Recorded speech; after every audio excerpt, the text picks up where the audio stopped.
I don't exactly know, like the www Facebook thing, if that's what you're gonna ask us. I just know we're the Friends of Beltzville Okay. Facebook page, We can share it too. because there's all that www. www.backslash, never mind. You're looking up, you're already your eyes and things.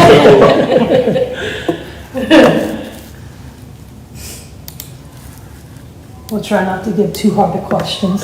Yeah, we came ready. You really brought all that stuff, didn't Yeah, you? well, Lori, this is like Lori's stuff, so I just thought, You gonna read that for the? No. Oh, I just wondered.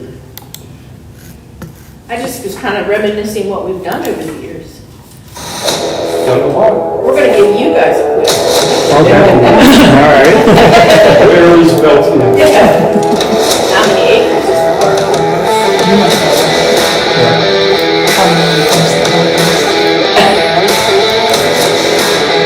Don't feel bad here, people live within the quarter mile there. I'm not really sure how to get in. I don't know how to do it.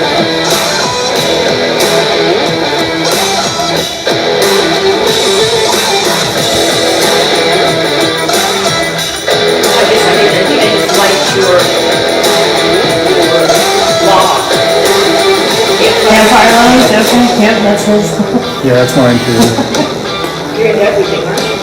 Yeah, I come up with these ideas and then I follow through with them and get myself in trouble. And then you do. Are you two married? You're married? No. Why not?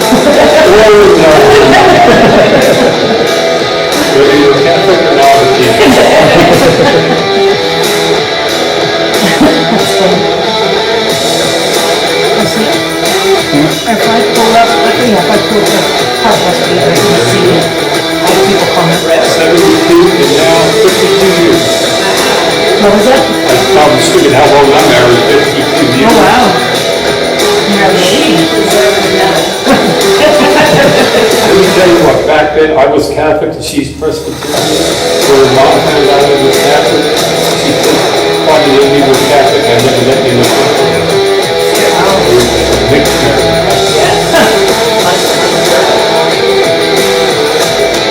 Turned out okay. My wife doesn't.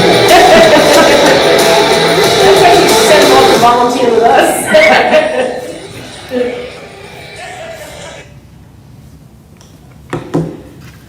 All right, we'll play one more song and then we'll go live. Right now, this is what people see, it's just the logo page, so. Yeah. I thought that was cool, you got our logo somewhere, I guess it was on Facebook or. It was actually on your Facebook page. Yeah. Well, if it's out there, he'll find it. Yeah, that was designed by Pennsylvania Parks and Forest. Okay. There's 40 chapters in Pennsylvania of boundaries. Nice. Don't dance. Be like that woman in your part, your birthday. Yeah, oh, yeah. I like this is way better than like a camera. All right. Okay. Welcome to Colossal Community Podcast. I am your host, Keith, and I'm joined by my fill-in co-host, my wife, Stacy. Seriously cannot make it tonight, so Stacy is filling in. And tonight we are talking about random facts about Valentine's Day. We'll go over our debate question from last Tuesday. And our first guest was supposed to be Angels and Dragonflies for Children's Charity, but unfortunately they had to postpone for coming tonight. So we moved our second half hour to our first half hour. So we have with us Friends of Beltzville State Park. Welcome. Thank you. Thank you. So tell us about your group. Our group started in 2015 with 8 people, and currently we're up to 106 people. All chapters of Friends groups in the state parks are formed to sort of come together to help raise money for that park. So any money we raise stays at Beltzville and does not get dispersed throughout our Commonwealth. So there's 40 chapters in the state of Pennsylvania, and we do a lot. You know anything to say, John? Well, along with raising money, we are, in essence, the eyes and ears of the park. When the park was formed in '72, there were about 37 people that worked there pretty much full-time. Now we're down to a handful. So the 100 or so of us are kind of the eyes and ears. We're out on the trails, some of us pretty much every day. We see things at the park, we can report back. With doing that, it just makes the park's life easier, and we help maintain the park. We want it to stay and be around for your kids, my grandkids, but that doesn't come on its own. I'm sure it's a tough job. For us, not at all. It really isn't. Not at all. No, Diane, that's, we all get along really well. We're all there to, promote the park, do what we can. We have two different parks. We have the summer park where we have many, many, many people, and, people are there pretty much just to swim and cook out. And then you have the park that's the rest of the year where people are there to walk and hike, and it's not populated at all. It's very sparse. So it's really kind of two different areas. that's when we like to go, during the off-season, as we like to call it. Yes. Seeing the different seasons of spring and winter and fall. Just because you can see more without having very populated. Well, that's it. If you like hiking and you want to go over Wild Creek Falls, you enjoy nature, you want to see the falls, you really don't want to view it with 500 of your closest friends, kind of thing. So, yeah, it's even during the summer, if you're here during the weekdays, there's nowhere near the people on the weekends. True. And, people are off, obviously, from work, so, they're here to come in the park. But it ends up closing very early in the morning, usually 9, 10 o'clock. It's full, and you're pretty much stuck. Yeah. So what made you come up with, how did the group start, actually? So back when I moved up from Bucks County, I stopped at the park office and asked if they had a friends group because I knew that they were in our state parks. Beltzville manager said no. Would I like to start when I said no? So because my mom came to live with me and then she passed. And then 2 years later I saw on, I guess it was Channel 13, Beltzville looking for friends.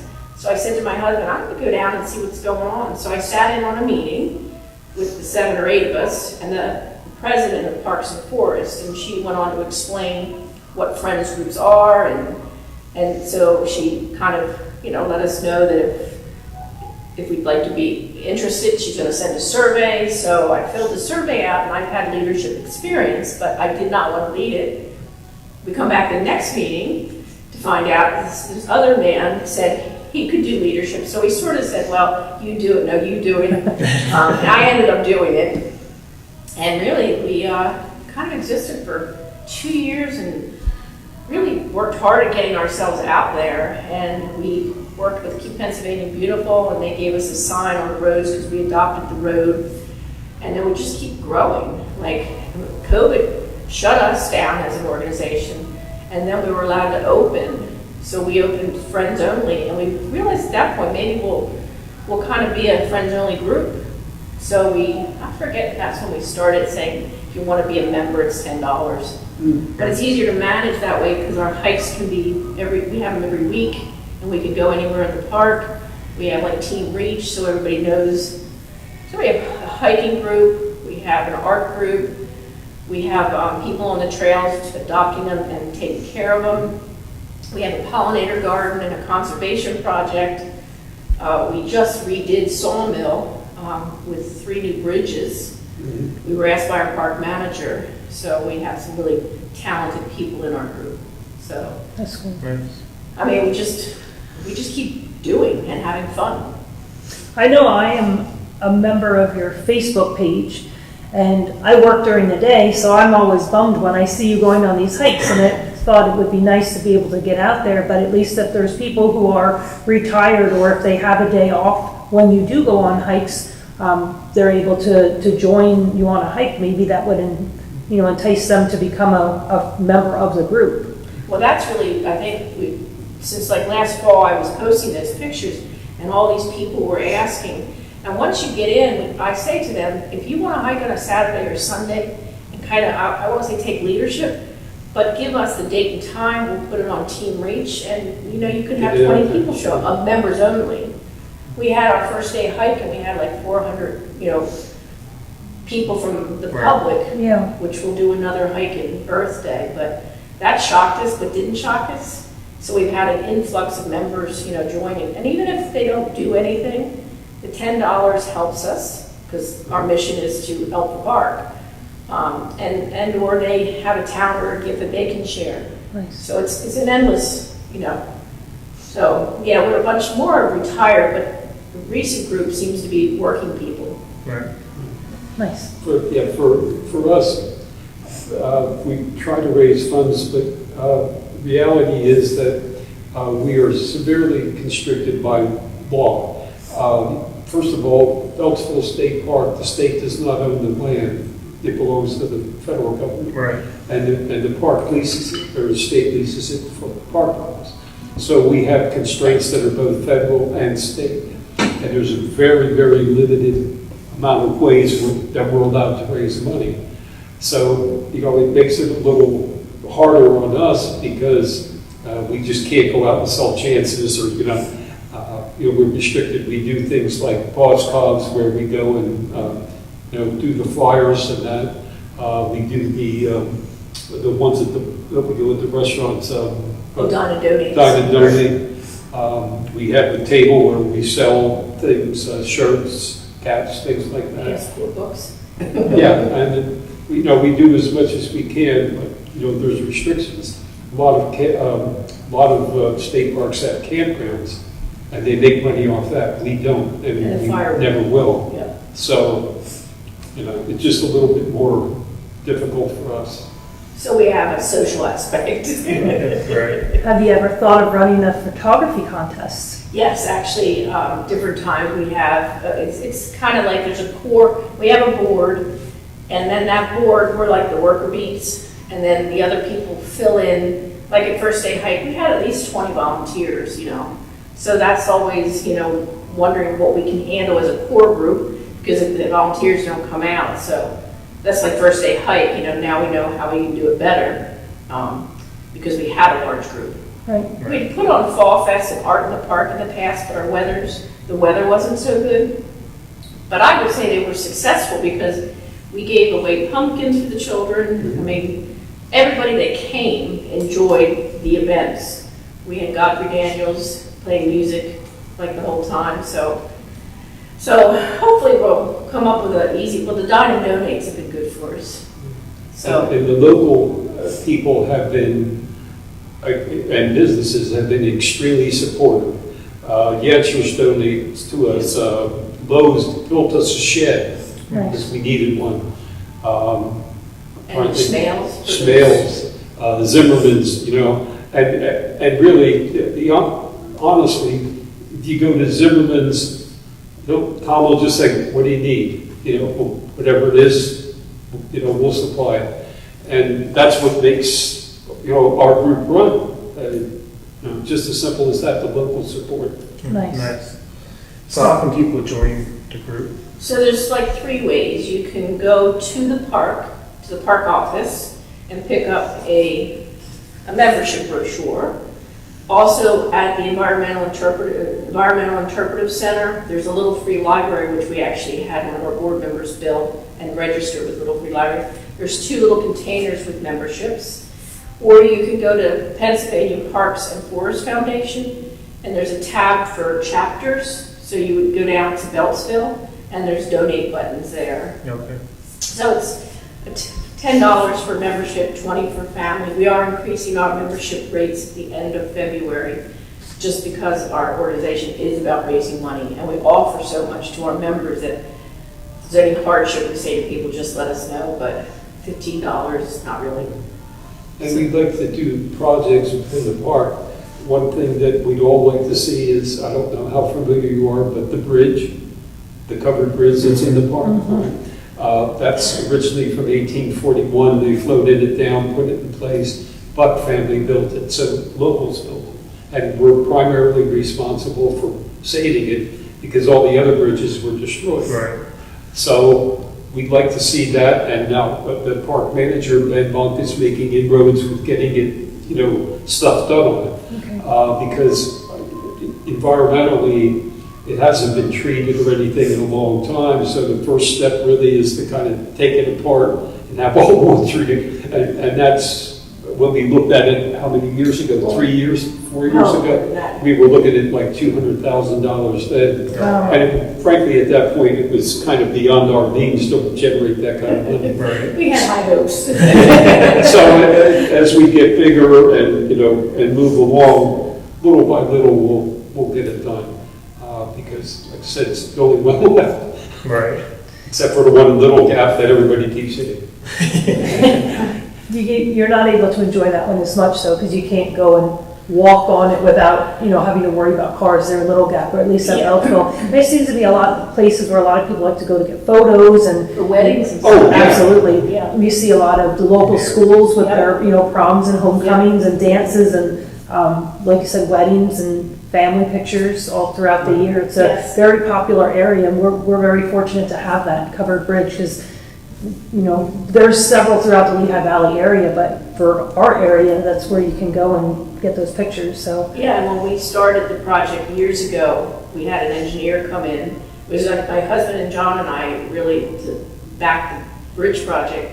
It's called a King Trust Bridge, and apparently it's, I don't think, maybe there's two in the U.S. maybe, or maybe it's Not many, yeah. But then there's Society of Covered Bridge people, and they were kind of contacting us and like sending us pictures because there's people in bridges, like bridge groups that travel around to cover bridges, which was new to me. So it was like we got support there, but I don't know that local people understand the history of it and the desire to keep it.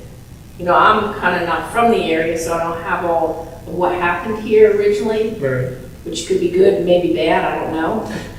But I come in with an attitude like it's a park now and let's take care of it, because it's all of our park. So what other projects do you have planned for this year or in the future?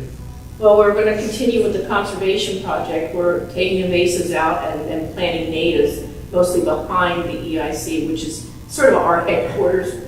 Our educator will be in. We go out and help on the bigger holidays with the Leave No Trace training and educate our visitors the importance of the ethics of the outdoors.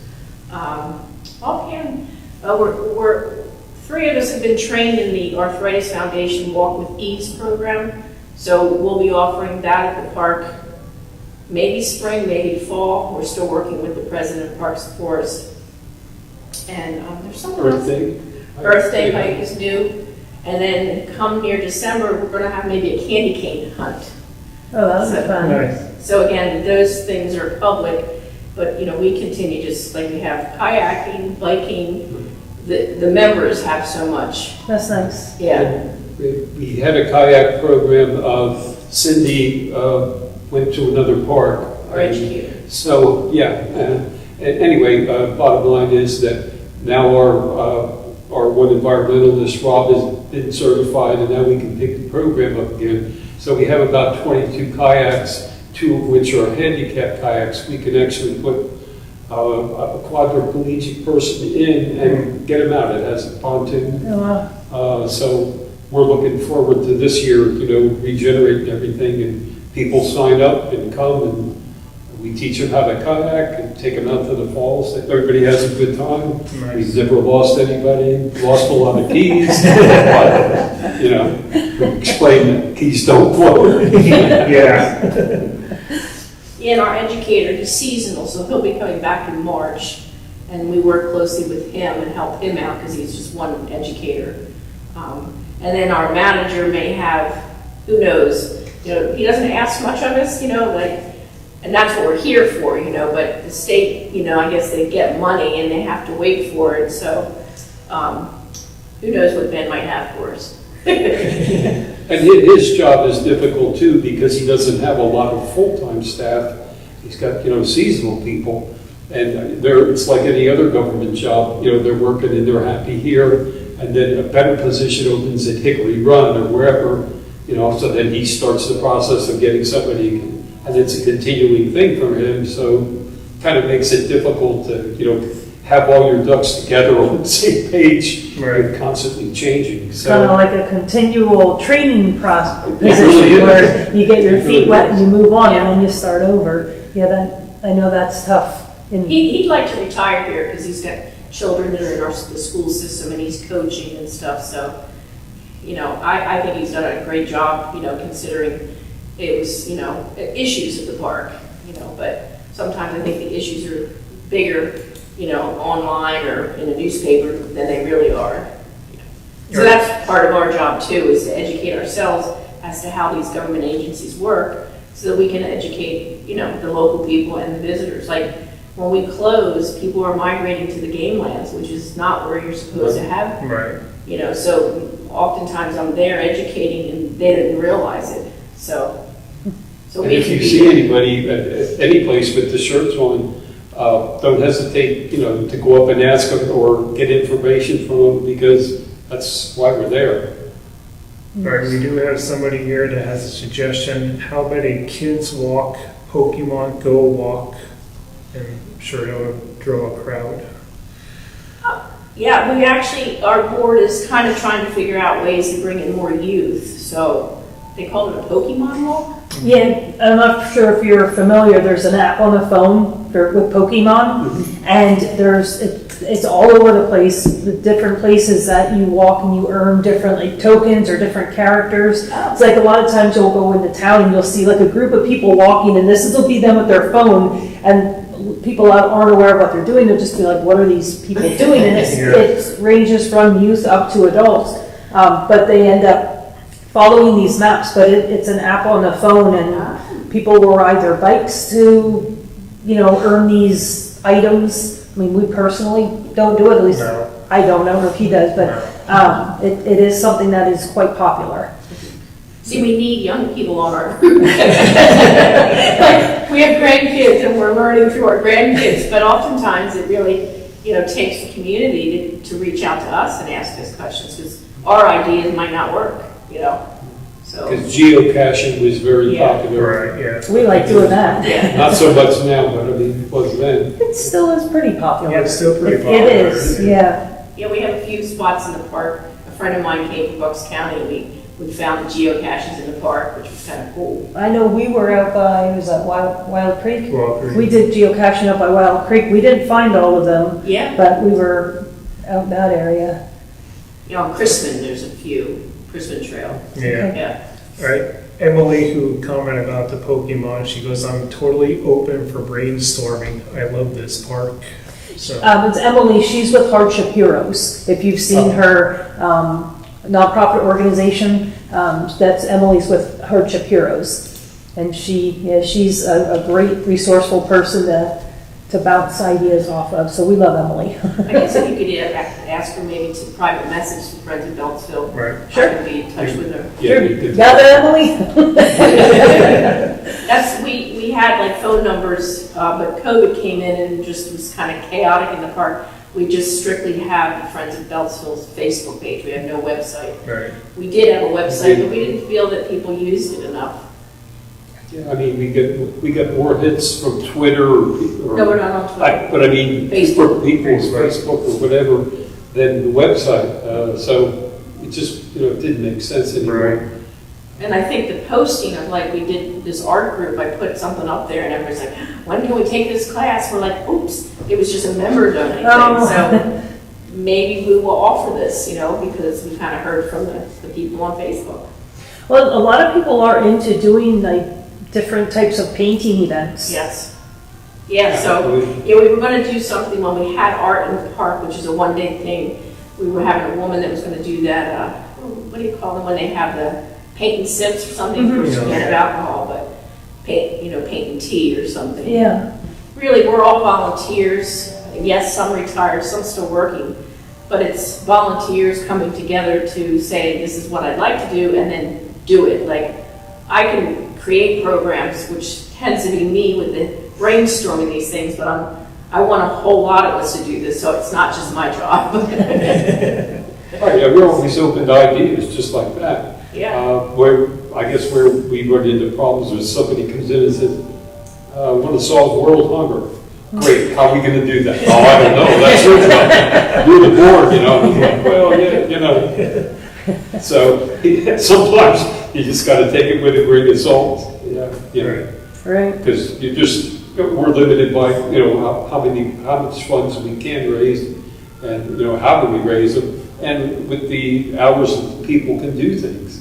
Wintertime and stuff, it's dark early, park closed, you know, you can't do much. Right. And today, I'd say virtually 90% of the families, both husband and wife work, so they don't have a lot of free time. Right. Very different than, say, my generation, where it's usually a one-income type thing, and, you know, people spend a lot more time at the park. Right. Now it's, I guess, the biggest group is on the weekends, you know, pretty much year-round. Right. So with your group of friends that you have for the park, where are you located? Like, where do most of your members live? Are they local to like Lee Heights and Palmerton, Jim Thorpe, or are they coming pretty far? Yeah, Sailorsburg, Effort, Nesquehoning. I would say, you know, what's down there where Lehigh Gap Nature Center is, what's that called? Slatington. Okay. So anywhere, I'd say half hour to more local, like I'm 5 minutes from the park. So, and then I guess when, you know, for the first day hike, we didn't put where people were coming from, but on the feed, I was seeing they were coming an hour away for that first day hike. Wow. So, and now I think Earth Day hike has 146 interests, and as we know with Facebook, that doesn't always mean anything. Right. However, that's what first day hike did. We got up to like 546 interested, and then ended up having like 400 people.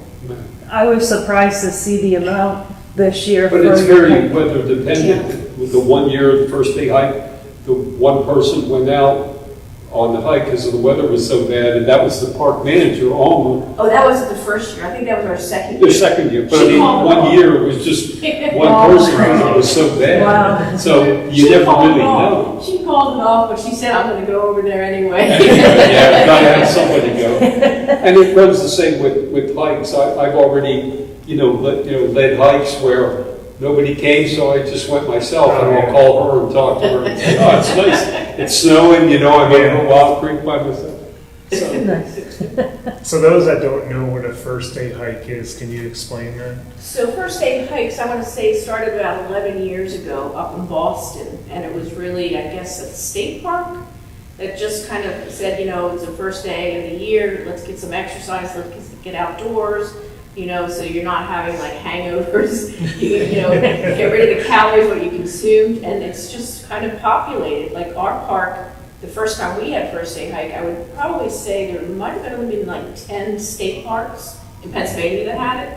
I think this year there was close to 50 parks in the state of Pennsylvania. National parks, the DNL had first day hikes. It's just really the first day of January to get out. In our case, it's special because we get permission from the federal government to go out on the dam. That's the only day of the year, the only time you can go out there. And it's the only way you can get a picture, from that end of the lake. Yeah. So it's just a 1 day, one shot deal. All right. So you have some trivia questions. for Oh, us. how many acres is the state of Beltzville? How many acres does it encompass? Oh, gosh. I'm going to say 900. 3,002. All 3,000. Wow. And what about the size of the lake? 900.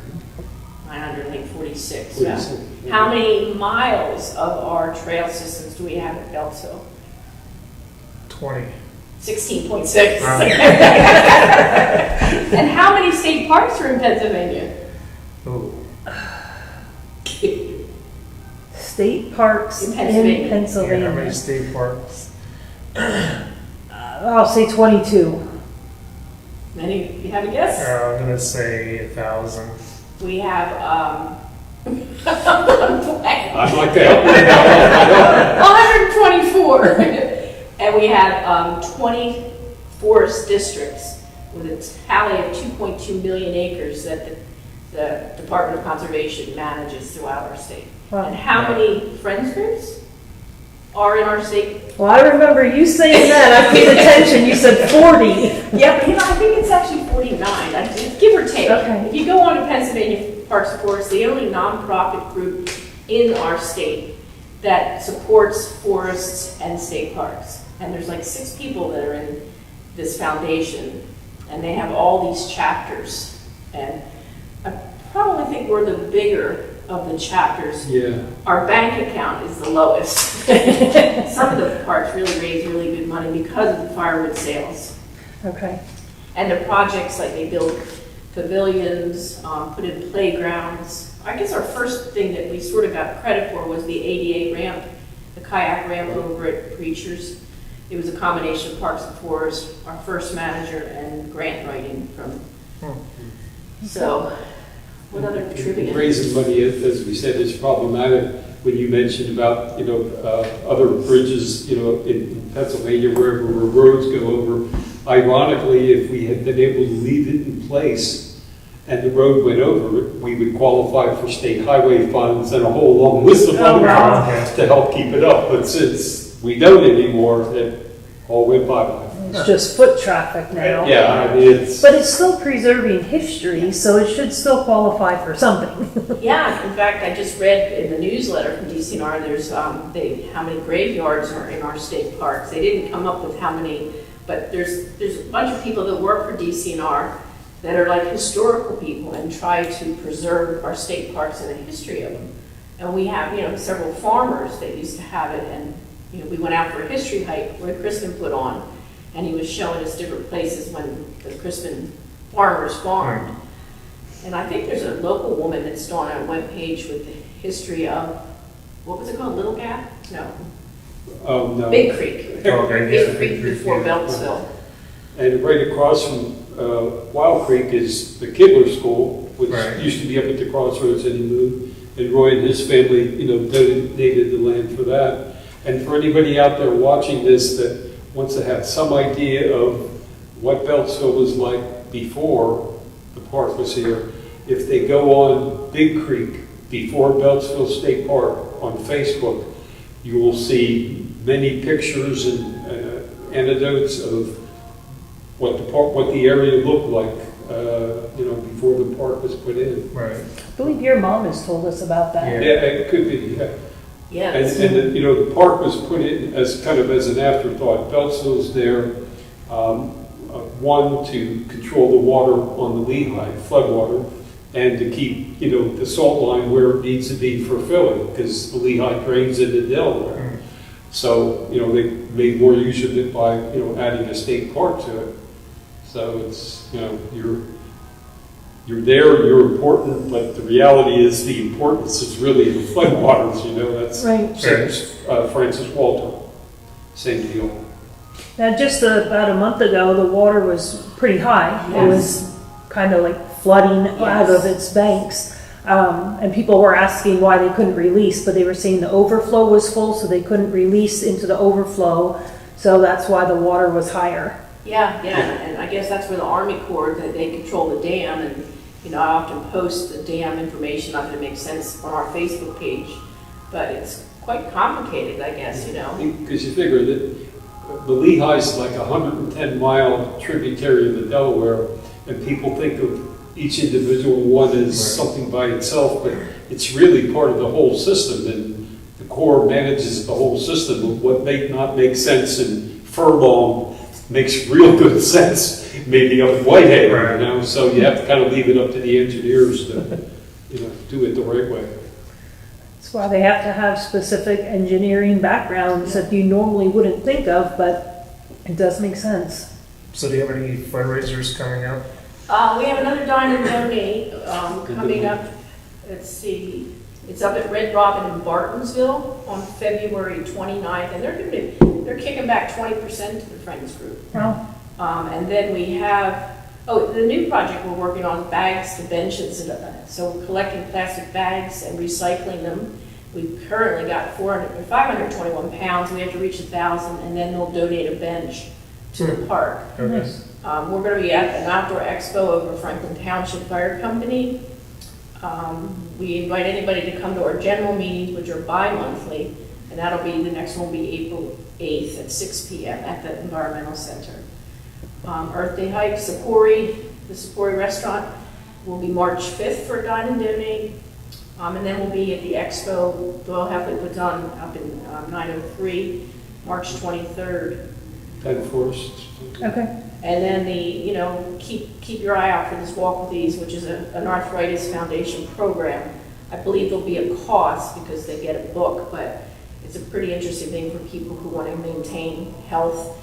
And the research done with parks and health benefits mentally, especially around COVID. Right. They had some doctors on, and there's it's called forest bathing, which our president of Parks and Forests went through a certification, so I imagine it's going to kind of disseminate into us.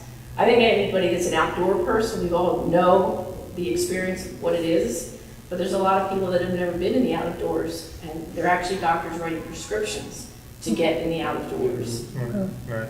And for anyone that's interested, our people, we have divided up the trails, and people walk them, I guess most of them, somebody walking them every day, just to spot problems, tree down, whatever it might be.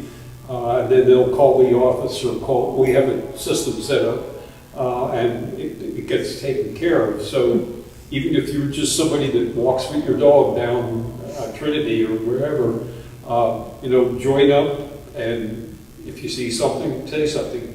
Kind of like at the park in Palmerton, you see something, say something. We get it taken care of. We have 3, they're called tree sawyers. They were trained, they can take any tree that's down and saw it up. And then there's the trail maintainers, they dock their trail, and they go out and report back if any needs are to be done.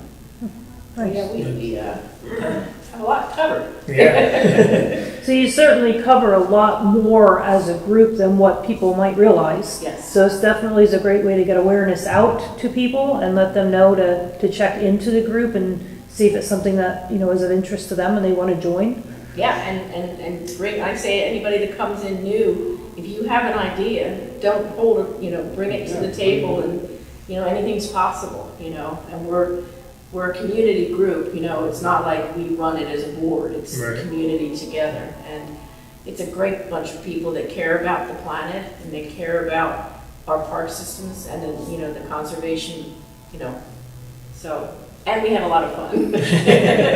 And we do help assist with the cleanups too, Yep. I mean, you'll see us out there in Poco. We have our signs up, and, we clean it periodically, and anything we can do to help, because no matter how you cut it, when you have thousands and thousands of people, it generates, a lot of refuse. And, it takes a lot of people, to clean it up. And I say that, we speak for the animals, because, if you see the litter and you leave it there, it could be detrimental to our waterways or the animals. So if you see it, pick it up. So our group believes in that, and, we have those cleanups, and then we have them separately. Then we have 4 a year that we are committed to stay integrity with Keep Pennsylvania Beautiful. And then we throw together other kind of cleanups. So, yeah. How challenging has it been with the increase of guests coming into the park over the past couple of years? With, the park usually being closed by 8, 9 o'clock in the morning during summer months, how has that impacted your group? I think COVID was our worst year. Since Ben's taken over the last 3 years, once the capacity reaches every parking lot is filled, it closes. So there's only so many allowed in the park.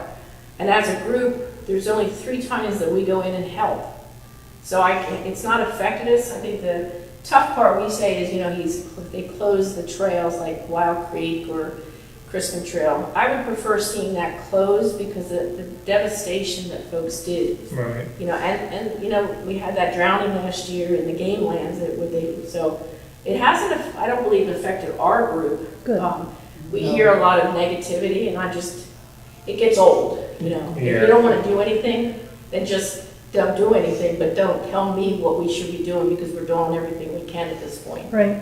Ben, as the park manager now, is getting, from my view, I've been doing this since the mid-'80s, is definitely getting more assistance now than we have had in the past. Even some simple things like in past years, we parked hundreds and hundreds of people in the soccer field, which made it tough for the soccer parents, but also increased the capacity of the park. Right. That's, he's done away with, not he, but I mean, powers that be have done away with it. That makes a terrific impact when you've got 500-600 people. I mean, it just does. And because when we were having all those people in, the facilities never changed. You still had a finite amount of bathrooms and showers, and it just made it difficult for us and everybody because you can only put 10 pounds in a 5 pound. It's just the way it is. And when they originally designed the park in the 70s, it was never intended for that kind of volume of people. Right, exactly. Just wasn't. So I think even our national parks, state parks across the U.S. have seen an increase. There's really not enough space anymore. There's more population, and where we have population, there'll be a litter issue. So we get picked on, but in reality, you could go in there and it could have a lot of litter, but the staff do a tremendous job. By the time they open the park the next day, you wouldn't have known there was people there. Right. And it's not just our park. You can talk to the Neshannock or whoever you want. Appalachian Trail. Yeah, all the parks have the same kind of issue. And over the years, as I said, I think we started with 37 people. We've been reduced to a handful. But the people that are coming has gone up, the workload has gone up, and everybody likes the idea of the park, but nobody wants their taxes raised. Nobody really has the time. So, it's kind of a balancing act, and we take up, some people don't think we should, as volunteers, but we're a necessary part of that park functioning the way it does. And I'm sure Ben, if he was here, would tell you the same thing. Yeah, in 2022, we had an award from the National Association of State Park Directors. That's throughout the U.S. and Canada. Somebody, our previous park manager, put our name in, and then it's a board of directors that kind of vote. So it was our park got an award, and then our friends group got an award. And for me, I don't do things for award, but if you're if you work within the park systems, it's pretty prestigious, to have that under your back. That's awesome. Yeah. So I got to go out to Ohio File and receive the award, which was I got to meet these people in this national, and that was pretty awesome because. Our state park directors behind the scenes on all of our state parks in all the U.S., they care about our land, and they have a passion to work for parks and forests. It's nice. And they come to us for ideas. How you handling this? Yeah. How you doing that? How'd you make this one? Yeah. And like you said, this group has only been in existence since 2015, so we've come pretty doggone far in a short time. Right. Absolutely. Yes. Yeah. All right, well, we thank you for coming. Thank you for having telling us. us about the group. It was very informative, and I know I learned about the group more than what I did on Facebook and stuff. And people can go on your Facebook page and find all the hikes and all that, right? Yes, and I keep I put up trivia, and it's pretty interesting to see them. Our followers, I don't really understand social platforms, but our net followers are increasing, and it's I put a trivia question up, and then, people are kind of answering it. So we do get very positive, comments. I don't tolerate any negativity, so we just get rid of those folks that, have any complaints. I thought maybe we'd get through a whole session. All right, thank you again for coming. Yeah, so that was fun. All right, Everything goes. all right, we'll Yeah. go to a commercial break, and we'll come right back. Oh, you're fine. We're not us. So what do you do now that you don't have somebody? Well, we're just going to talk and bore people. Sounds like a plan. Well, thank you very much. Yep. Thank Of you. course. So do you guys just kind of feature nonprofits or Like some, We do nonprofits and school groups and stuff like that. so if anybody ever asks, I could have them reach out to you or something. Yeah, they contact Keith through the podcast, and you can certainly talk to them, Yeah. of course. That's fun. Well, thank you so much, Mel. We're appreciating positivity with our state parks, right? Absolutely. Get out. Got all your junk, boss? I got all. See, I call it boss. See? Thank you, Keith. Take care. Thank you again. All right, when we come back, we'll be talking about Valentines, trivia, and some other facts and news coming up.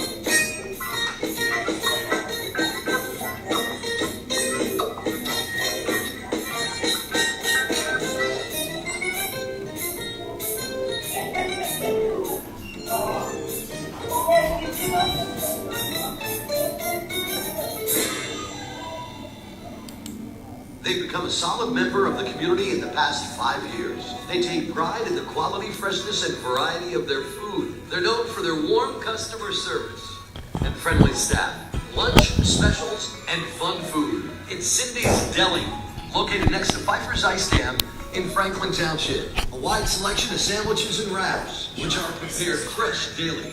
Cindy's Deli in Franklin Township. Cindy's Deli also provides full-service catering for corporate functions and other events, and they'll serve each guest during the length of your event. You've got to check out Cindy's Deli in Lehigh. Everything from lunch, specials, to catering, and so much more. Cindy's Deli in Franklin Township. Find them online at cindysdeli.com. Make sure to give them a like on Facebook. Look, who doesn't want to be pampered? Think about it. Get yourself a nice warm bath. Using only quality shampoos, let them blow dry. Don't even do your nails. And make sure you're feeling great from head to tail. It's Country Clippers in Palmerton. For 22 years, Stacy and Jennifer have been pampering your pets. So if you're looking for a local pet grooming service and an experienced staff, it's Country Clippers. Get your pets groomed and give them the care they deserve. Country Clippers in Palmerton. Find them online.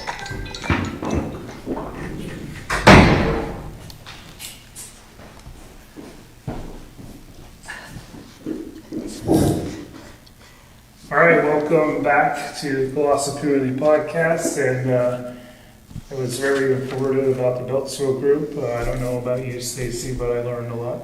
I learned a lot of information, yes. Looking on their Facebook page, it does, a lot of people probably think, oh, they just go on hikes, just get together, but the group really does a lot of good for the park, and for all the negative comments that get put out there about the park, this group really does do a lot as volunteers, and it would, we have a great deal of things to give to them. All right, we're going to jump into the Valentines facts, and Jason, no, there's no object heart-shaped parts this year, like last year, or the year before, actually. So, Valentine's gifts, money, and more. Shoppers will spend $25.8 billion this year. 9 million marriage proposals is made every year on Valentine's Day, and 45% of people are expected their gift to be no less than $50. What do you think about that? No less than $50? Yeah. I'd just be glad if somebody gives a gift. I wouldn't be putting a monetary value on it, but I don't know. I guess some people just think they're worth a lot more. All right, Emily says she absolutely loves seeing Stacy on here, by the way, and Jason said he agrees. Oh, well, thank you, but I have huge shoes to fill tonight with Leanne or Seriously. not being able to be here, but definitely looking forward to her being back here in 2 weeks. So, All right, other facts, 33% of online dating increased between February 1st and February 14th. And 47 million people will get unwanted gifts, and 57 people will buy candy as gifts. nice. Mhm. Did you listen to so you're talking about gifts. Did you listen to Doc and Kate's variety show this morning? No, we didn't. So they were talking about, there's a couple Pizza Huts, I believe it is, in New York and 2 other states where you can buy a gift for someone, but it would be your way of breaking up with them. So you can buy a pizza and there's special messages that you can put onto the pizza that would let your significant other know that they're no longer your significant other. So would you buy a pizza and do a breakup that way? I don't know. That was kind of interesting. Kate didn't think that anybody would be buying a pizza for someone if they're going to break up, and I had to agree with her thought on that. So it was just kind of interesting. And the last fact, men will spend 2 times more than women on gifts. Do you believe that? Men spend 2 times more? Mhm. Yeah, because they got to try to keep themselves out of the doghouse. All right, last week on our weekly, content that we post every week, I posted Tuesday is Debate Tuesday, and last week's question would be, is it better to be a superhero or a sidekick? A lot of people said they'd rather be the sidekick because they don't like the spotlight, and they said, and usually a lot of people actually said they would rather be the superhero because usually the sidekick is the one that gets them caught by the bad guy, and superheroes has all the cool gadgets. So what do you think? Well, I took part in that, and I said I would rather be the sidekick. Why? I forget what my reason was. It sounded good at the time. Because I don't necessarily like to be in the spotlight, but a sidekick has very important jobs, and I don't know, I just said I'd rather be a sidekick. How about you? I'd rather be a superhero. No. It's got all the cool gadgets. See, I'm your sidekick. All right, we do have a contest coming up for Colossal Radio. Did you want to read about that? Yeah, so Colossal Radio currently has a contest called Show the Love. You can play along for a chance to win a Valentines dinner for 2 at the Gorge Eatery. That includes an appetizer, entree, and a dessert, but drinks are not included. You can to enter, you subscribe to the Colossal Radio YouTube channel and make sure to turn on the notifications and comment done on the Share the Love Facebook event. But you have to comment done on the event itself in order for Doc and Kate to get your entry. And the winner is going to be announced live on the show on February 14th. So the winner will be announced on the show between 11 a.m. and noon on Wednesday, February 14th. The winner is going to have 90 seconds to call into the studio to claim your prize. And the phone number is on the website, so you can call in if you are the winner.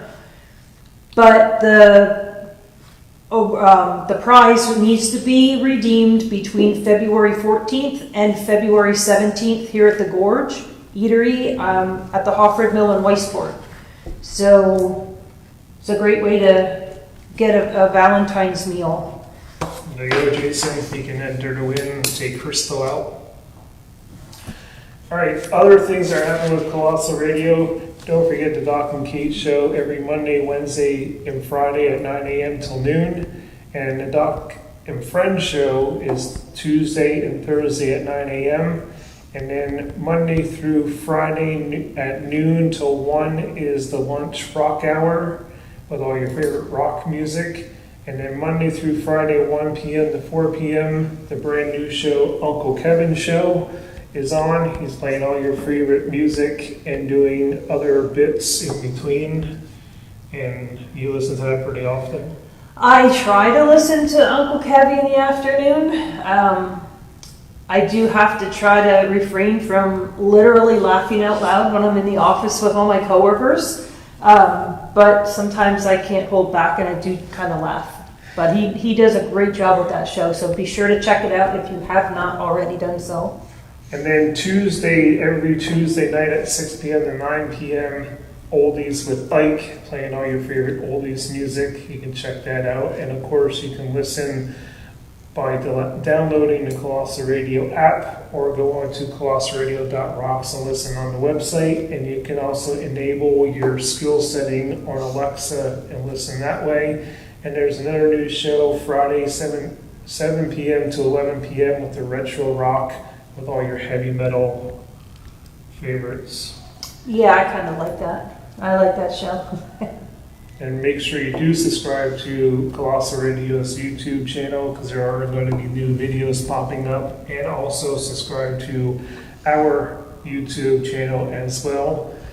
And what else do we got coming up? What do we have coming up? There are some local events coming up around the area. The Heighton Area Pool Pals presents bingo on March 17th. You can find all their information by going on their page. Franklin Township Volunteer Fire Company is selling filling for Easter sale, $8 a quart, and you can find all that information on their Facebook page. Aquashico Fire Company is having a Good Friday Fish Fry, March 29th, 3 p.m. to 7 p.m. It's a drive-through only, and you need to buy tickets before Good Friday. If you don't have a ticket, you can't get a meal. You can contact the fire company to get a ticket for that. Franklin Township Fire Company is also holding an on-baked pizza sale on Good Friday, March 29th. You can pick them up between noon and 3 p.m. Again, you can find all that information by going on Franklin Township Volunteer Fire Company's Facebook page. Mahoning Valley Fire Company is having a Good Friday seafood dinner March 29th, serving 4 p.m. to 7 p.m. You can find all that information by going on their website or Facebook page as well. The Sword Tank Society is holding their 12th annual all-you-can-eat spaghetti dinner at the Leighton Rec Center on April 13th. Cost is $10 for adults, $5 for children under 12. And there's also going to be a basket raffle and bake sale. If there is any groups out there that would like us to share their events, you can email us your flyer for the event, or you can come on to our show and promote your event, and we're glad to have you on. I believe the Bowmanstown Fire Company has bingo at 2 p.m. on Sunday coming up as well. So you can go onto the Bowmanstown Fire Company Facebook page to get information on that event. All right, we're going to go to a commercial break, and we'll be back to wrap things up. So maybe you have an event coming up. Maybe you want to take that event to a whole new level with the best production team in the industry, the Mystic Mountaintop production team. Mystic Mountaintop Productions. They're doing what they do since 1986, right? And they can hook you up with the latest pro lighting, sound, stages, and video walls. This team has been doing it for decades, from Music Fest in the Lehigh Valley to all over the world. And not only are they friends of mine, but they're local and based out of Kresgeville, Pennsylvania. Now, they just love what they do. And they can work with almost any budget to take your next event into the Mystic with the best in lighting, sound production, stages, and video walls. Find out more about this production team at mysticmountaintop.com. Free checking does exist, and you can find that and more at MCT. Switch to the local one to trust. MCT offers convenient and connected banking solutions like free checking and debit card, plus our top-rated mobile banking app. Visit mct.bank/checking to get started. Ma Chuck Trust Company. Neighbors you know. Bankers you trust.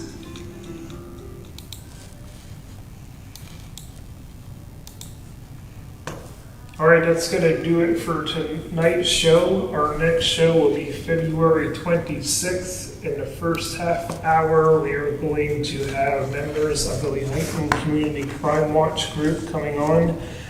Second half hour, we'll post more about that in the upcoming days. But also, we're going to be talking about a mystery that has been unsolved since 1980 by the poisoning of a candy company over in Japan.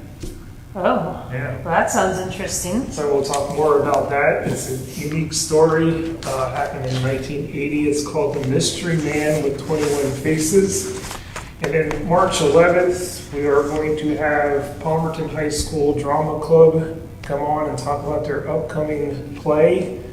So that's what's coming up on Colossal Community Podcasts. Again, if you belong to a nonprofit group or a school group and would like to come on the show, you can contact us on our Facebook page or email us at colossalcommunitypodcast@gmail.com.